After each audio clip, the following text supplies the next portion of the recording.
370 को लेकर भारत सरकार का जो फैसला था और पार्लियामेंट से उसे जो मंजूरी मिली उसको लगभग एक हफ्ते का समय हो चुका है और इस वक्त हमारे साथ प्रसार भारती के चेयरमैन सूर्य प्रकाश हैं इसी मुद्दे पर बातचीत करने के लिए। सूर्य प्रकाश जी, राज्यसभा टीवी में आपका स्वागत है। सबसे पहला सवाल ये कि हाल फिलहाल आपने एक आर्टिकल लिखा जिसमें आपने बात की कि किस तरह से आज से लगभग 50 साल पहले जो विचार थे अलग अलग पार्टीज़ के, पॉलिटिकल पार्टीज़ के, वो कुछ अलग थे।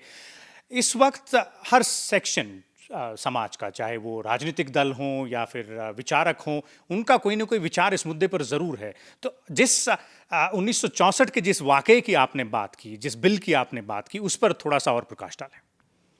ये धारा 370 जो है वो आप संविधान देखे तो आपको मालूम होगा, it's called transient and temporary provisions. Temporary का मतलब क्या है? 5 साल, 10 साल, 20 साल। टेम्पररी का मतलब क्या हो सकता है?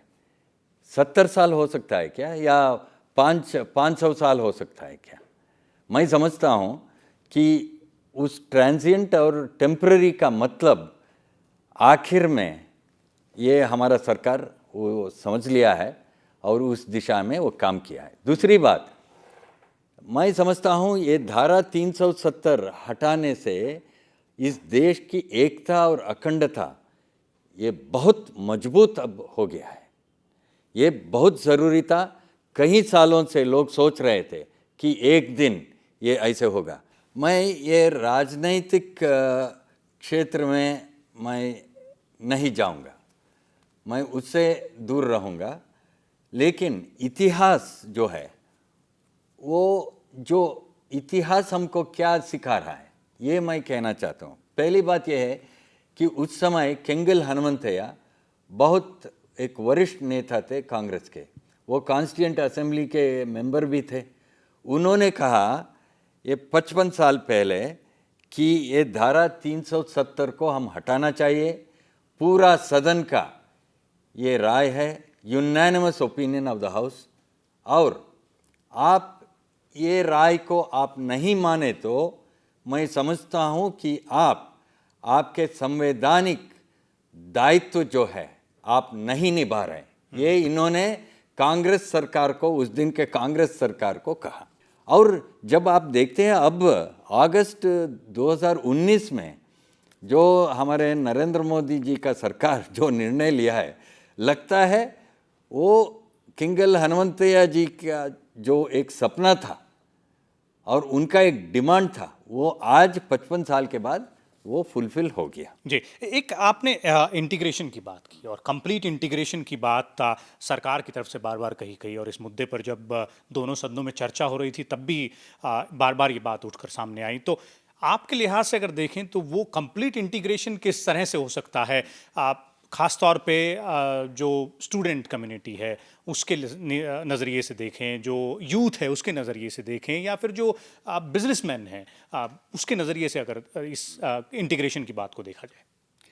आप भारत में कहाँ भी आप जाइए, आपको एक जम्मू एंड कश्मीर राज्य के छात्र आपको मिलेंगे हर एक यूनिवर्सिटी में, बेंगलुरु हो, हैदराबाद हो, बॉम्बे हो, कोचिन हो, जहाँ भी आप जाइए। दूसरा, आप भारत में कहाँ भी आप जाइए, जम्मू एंड कश्मीर के बिजनेसमैन आपको बहुत मिलते हैं। तीसरा, वर्किंग पीपल। मैं समझता हूँ कि इस देश की आप जब एकता की बात करते हैं, यही सुविधा भारत के अन्य राज्यों का बच्चों को जम्मू एंड कश्मीर में मिलना चाहिए। कल जम्मू एंड कश्मीर में बड़े बड़े यूनिवर्सिटी आना चाहिए और यही कर्नाटका, महाराष्ट्र, पंजाब, गुजरात या अन्य राज्यों से, हिमाचल, बच्चे जाके वहाँ पढ़ना चाहिए, बच्चे जाके वहाँ काम करना चाहिए और ये अन्य राज्यों के लोग वहाँ जाके बिजनेस स्थापना करना चाहिए। और मैं समझता हूँ अब कुछ अनाउंसमेंट्स शुरू हो गया है जी। बड़े बड़े पूंजीपति लोग अब कश्मीर में इन्वेस्ट करने का वो एक निर्णय ले लिया है।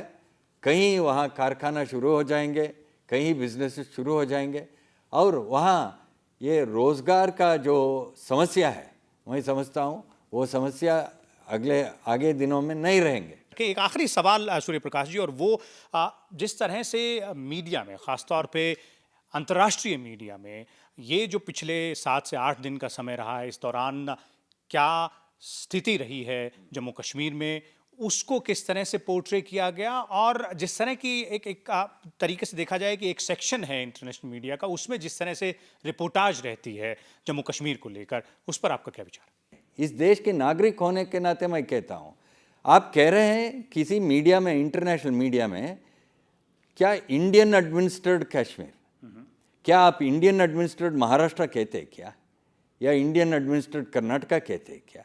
ये क्या है? जम्मू एंड कश्मीर एक राज्य था, 564 राज्य जो है वो सब इंटीग्रेट हो गए, एक्सेशन उन सबका हुआ एक साथ उस समय। तो ये इंडियन एडमिनिस्ट्रेड कश्मीर, इसका मतलब क्या है? तो ये नैरेटिव जो हम कह रहे हैं ना, ये नैरेटिव बदलना चाहिए, और हम सब इस देश के नागरिक खड़े होकर कहना है कि हम इसको बर्दाश्त नहीं करेंगे जी। तुम बदलो, नया जमाना आ गया है, नया भारत खड़े हो गया है, बदलो। जी, नया भारत और नया जम्मू कश्मीर भी। तो ये थे प्रसार भारती के चेयरमैन ए सूर्य प्रकाश, हमारे साथ बातचीत करते हुए। कैमरा पर्सन प्रशांत आक्रमाकर के साथ विशाल दहिया, राज्यसभा टीवी, दिल्ली।